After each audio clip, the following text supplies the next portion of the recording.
Horror कहानियां थी। काला जादू। अपने बेटे रिशु के माथे से टपकते हुए पसीने को देखकर सविता की हालत खराब हो गई। ऐसा आज पहली बार नहीं हुआ जब रिशु नींद से घबरा कर जागा है। हाय मेरा बच्चा, न जाने किसकी नजर लग गई है तुझे।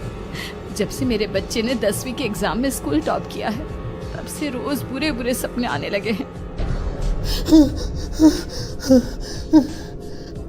हाँ माँ, मैंने आज फिर से एक काले साए को देखा। वो यहीं मेरी आंखों के सामने खड़ा था। माँ मुझे बचा लो माँ। वो मुझसे कह रहा था कि मुझसे बदला लेगा। माँ कहीं ये प्रशांत।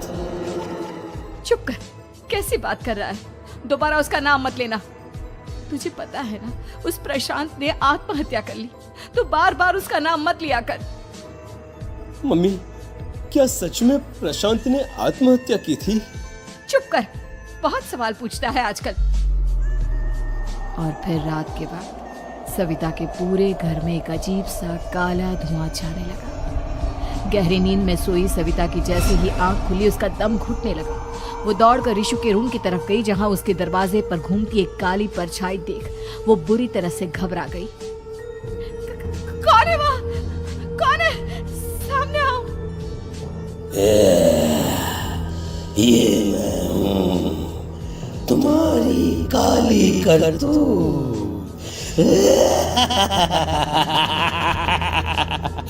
और अब मैं तुम्हारे बेटे को ले जाने आया हूँ। नहीं, मेरे बच्चे को छोड़ दो प्लीज। मेरे रिशु को कुछ मत करना। वो परछाई रिशु के कमरे में घुस जाती है। सविता भी उसके पीछे पीछे दौड़कर जाती है और देखती है कि अब वो साया साफ नजर आ रहा था। वो सर से पैर तक खून में सना हुआ था और उसके शरीर के सारे अंग कटे फटे हैं। क्या चाहिए तुम्हें? तुम जो बोलोगे मैं करूंगी, लेकिन मेरे रिशु को छोड़ दो। उस परछाई ने रिशु को गर्दन से पकड़कर दीवार के सहारे हवा में उछाल दिया। रिशु जोर जोर से चिल्लाने लगा। माँ बचाओ मुझे, बचा लो माँ। ये मुझे मार डालेगा। माँ मुझे बचा लो माँ। नहीं ऐसा मत करो। मुझे मार दो लेकिन मेरे बच्चे को छोड़ दो। मैं तुम्हारे आगे हाथ जोड़ती हूँ। वो परछाई रिशु को जमीन पर गिरा देती है और अचानक वहां से गायब हो जाती है। रिशु, मेरा बच्चा, तू ठीक तो है ना? कुछ बोल बेटा, क्या हुआ है तुझे? मैं ठीक हूँ माँ। क्या हुआ था यहाँ पर? कुछ नहीं बेटा, कुछ नहीं। तू परेशान मत हो। हम कल ही गांव के बाहर जो तांत्रिक महाराज रहते हैं उनके पास चलेंगे। ठीक है माँ, हम जल्द ही उनके पास चलेंगे। मुझे बहुत डर लग रहा है माँ। ये बार बार मुझे डरावने सपने आना, ये सब हमारे साथ क्यों हो रहा है माँ? अगले दिन सविता अपने बेटे रिशु को लेकर गांव के बाहर तांत्रिक के पास जाती है। जिस जगह पर तांत्रिक रहा करता था वो जगह बहुत डरावनी थी। चारों तरफ कंकाल और खूब मूर्तियां नजर आ रही थी। गांव से दूर वीराने में उस जगह पर जोर से आंधी चल रही थी। रिशु ने डर कर अपनी माँ का हाथ पकड़ लिया। माँ मुझे बहुत डर लग रहा है। ये कैसी जगह है? देख बेटा, हमारे साथ जो कुछ भी हो रहा है उसका इलाज सिर्फ और सिर्फ ये तांत्रिक महाराज ही बता सकते हैं। अब यही है जो हमें प्रॉब्लम से बाहर निकाल सकते हैं। जैसे ही सविता और रिशु तांत्रिक की झोपड़ी के अंदर पहुंचे, वहां का नजारा देखकर उनकी आंखें फटी की फटी रह गई। तांत्रिक की झोपड़ी के अंदर कई सारे लोग अपनी गर्दन घुमा घुमा कर जोर जोर से चीख रहे थे। कौन हो तुम और यहाँ क्यों आई हो? महाराज, मेरे बेटे को कुछ दिनों से एक डरावनी काली परछाई नजर आती है और कल रात उसने मेरे बेटे पर हमला भी कर दिया।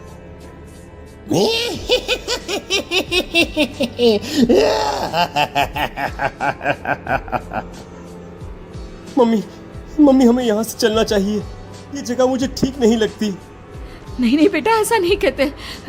रुक जाओ, 2 मिनट के लिए रुक जाओ। क्या कहा? काली परछाई? तुम्हारे बेटे पर किसी काली परछाई ने हमला किया? हाँ महाराज, वो कह रही थी कि वो मेरे बेटे को कुछ कर देगी। कोई उपाय बताइए महाराज, मेरे बेटे के साथ कुछ गलत नहीं होना चाहिए। तुमने किसी दूसरे के साथ गलत किया है तो तुम्हारे साथ भी गलत होकर ही रहेगा। तुमने किसी की जान ली है, किसी को मार डाला है तुमने। नहीं महाराज, मैंने ऐसा कुछ नहीं किया। मैंने किसी की जान नहीं ली। मुझे कोई उपाय बताइए। लगता है तुम इतनी आसानी से नहीं मानोगी। मैं तुम्हें अभी उस काली परछाई से मिलवा देता हूँ और वही सारा सच तुम्हारे सामने लेकर आएगा। सविता और ऋषु ने डर के मारे अपनी आंखें बंद कर ली। तभी अचानक तांत्रिक की झोपड़ी में अजीबोगरीब आवाजें गूंजने लगी। सविता और ऋषु बुरी तरह से कांप रहे थे। आंखें खोलो और अपने सामने देखो। क्या यही है वो जिससे तुम कल रात को मिली थी? बताओ मुझे। हाँ, इसने कल रात मेरे बेटे के ऊपर हमला किया था। ये उसी लड़के की भटकती हुई आत्मा है जिसे कुछ दिन पहले तुमने मार डाला था। मम्मी ये महाराज क्या कह रहे हैं? क्या सच में आपने किसी की जान ली है, किसी को मार डाला है? अगर हाँ तो बताइए ना मम्मी, किसको मारा है आपने? किसको? तुम्हारी माँ इतनी आसानी से सच नहीं बताएगी बेटा। इसने एक बच्चे की जान ली है। कहीं उसका नाम प्रशांत तो नहीं महाराज? वो मेरा दोस्त है, मेरा मतलब मेरा पड़ोसी है। सही पहचाना। देखा सविता, तुम्हारा खुद का बेटा भी जानता है कि तुमने किसी के प्राणों की बलि चढ़ा दी और इसीलिए अब उसकी बुरी आत्मा तुम्हारे घर में भटकती है। मुझे माफ कर दीजिए महाराज, मुझसे बहुत बड़ी गलती हो गई। प्रशांत हमारे पड़ोसी का बेटा था। हर बार उसके नंबर मेरे बेटे से ज्यादा आते थे और इसलिए मैंने उसके कमरे के बाहर काला जादू किया था, पर मुझे नहीं पता था कि वो मर जाएगा। तुम्हारे उसी काले जादू वाली गुड़िया के अंदर एक बुरी आत्मा थी जिसने उस बच्चे के दिमाग पर बुरा असर कर दिया और उसी की वजह से उस लड़के ने अपनी बालकनी से कूदकर आत्महत्या कर ली। इसकी वजह सिर्फ और सिर्फ तुम हो, तुम। नहीं महाराज, जो कुछ भी हुआ मुझे नहीं पता था कि प्रशांत अपनी जान दे देगा। प्रशांत की आत्मा इस वक्त तुम्हारे सामने खड़ी है, हमसे बात करना चाहती है। बोलो क्या कहना चाहते हो? मैं जीना चाहता था, बड़ा होकर कुछ बनना चाहता था। आपके बेटे से मुझे कोई परेशानी नहीं थी। अरे वो तो मेरा अच्छा दोस्त था। मुझे माफ कर दो बेटा, मुझसे बहुत बड़ी गलती हो गई, मुझे माफ कर दो। माफ करने से मुझे वापस जिंदगी नहीं मिल जाएगी। मेरे माँ बाप आज भी मेरे लिए रोते हैं। आपने मेरे साथ बहुत गलत किया है, बहुत गलत। और तभी अचानक प्रशांत की आत्मा वहां से गायब हो जाती है। सविता जोर जोर से रोने लगती है। सुन लिया तुमने? ये तुम्हारे अपने ही किए हुए पाप हैं जो इस तरह से तुम्हारे सामने आ रहे हैं। माँ, ये आपने अच्छा नहीं किया। सिर्फ 10th बोर्ड के एग्जाम में मैं टॉप कर पाऊं, इसलिए आपने मेरे दोस्त के ऊपर काला जादू कर दिया। नहीं मम्मी, नहीं, अब हम कभी खुश नहीं रह पाएंगे, कभी नहीं। मेरे दोस्त की आत्मा को कभी शांति नहीं मिलेगी मम्मी, कभी नहीं। लेकिन मैंने जो कुछ भी किया सिर्फ तुम्हारे लिए किया। वो लड़का हमेशा फर्स्ट पोजीशन पर आ जाता था और इस वजह से हमेशा तुम्हारे मार्क्स कम पड़ते थे। मैंने तो सिर्फ उस पर एक छोटा सा काला जादू किया था बेटा। मुझे क्या पता था कि उसका ये नतीजा निकलेगा। जिस गुड़िया को तुमने उस लड़के के कमरे के दरवाजे पर लगाया था, दरअसल उसके अंदर एक बुरी आत्मा का प्रवेश हो गया था, जैसा कि अक्सर काला जादू करते समय हो जाता है।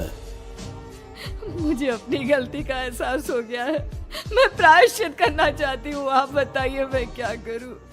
प्रशांत के घर जाकर उस काली गुड़िया को वहां से निकालकर यहाँ लेकर आओ। मैं उसे आग में जलाकर राख कर दूंगा और उसके बाद प्रशांत की आत्मा को हमेशा के लिए मुक्ति मिल जाएगी। अगली रात सविता चुपचाप अपने पड़ोसी प्रशांत के घर जाती है। प्रशांत के माँ बाप प्रशांत की मौत के बाद उस घर को छोड़कर हमेशा के लिए वहां से चले गए थे। जैसे ही सविता उस घर के अंदर कदम रखती है, उसका सामना अजीबोगरीब हैवानियत से भरी आवाजों से होने लगता है। ऐसा लग रहा था जैसे कोई बुरी तरह से चीख रहा हो। सविता जैसे ही प्रशांत के कमरे के बाहर पहुंचती है, वहां पर लटकी हुई गुड़िया के शरीर से खून टपकने लगता है। ये क्या हो रहा है? इस गुड़िया के शरीर से खून क्यों टपक रहा है? सविता हिम्मत करते हुए उस गुड़िया को वहां से उतारने की कोशिश करती है, लेकिन तभी अचानक से बहुत भयानक दिखने वाली औरत उसकी आंखों के सामने आकर खड़ी हो जाती है। मैं यहाँ से कहीं नहीं जाऊंगी, और अगर तूने मुझे यहाँ से हटाने की कोशिश की तो मार डालूंगी मैं तुझे। नहीं नहीं, मुझे तुम्हें यहाँ से ले जाना ही होगा, नहीं तो मेरा बेटा, उसकी जान को खतरा है। मैं तुम्हें नहीं छोड़ सकती। अगर तुम्हारे अंदर हिम्मत है तो मुझे इस घर से बाहर ले जाकर दिखाओ। और ऐसा कहकर वो औरत सविता के ऊपर हमला कर देती है और उसे हवा में उछाल उछाल कर जमीन पर पटकती है। लेकिन तभी अचानक मौका देखकर सविता अपने हाथ में ली हुई सुई उसके हाथ में चुभो देती है। हाथ में सुई लगते ही वो औरत जमीन पर तड़पने लगती है। ये क्या किया तूने? ये क्या कर दिया? तुझे ऐसा नहीं करना चाहिए था। तांत्रिक ने मुझे कहा था कि तुझसे जीतने का सिर्फ यही एक तरीका है जिससे मैं अपने पापों का प्रायश्चित कर सकती हूँ और अपने बेटे की जान बचा सकती हूँ। और उसके बाद वो डरावनी दिखने वाली औरत एक छोटी सी जादुई गुड़िया में तब्दील हो गई और सविता ने उसे ले जाकर तांत्रिक को दे दिया। तांत्रिक ने जादुई गुड़िया को आग के हवाले कर दिया।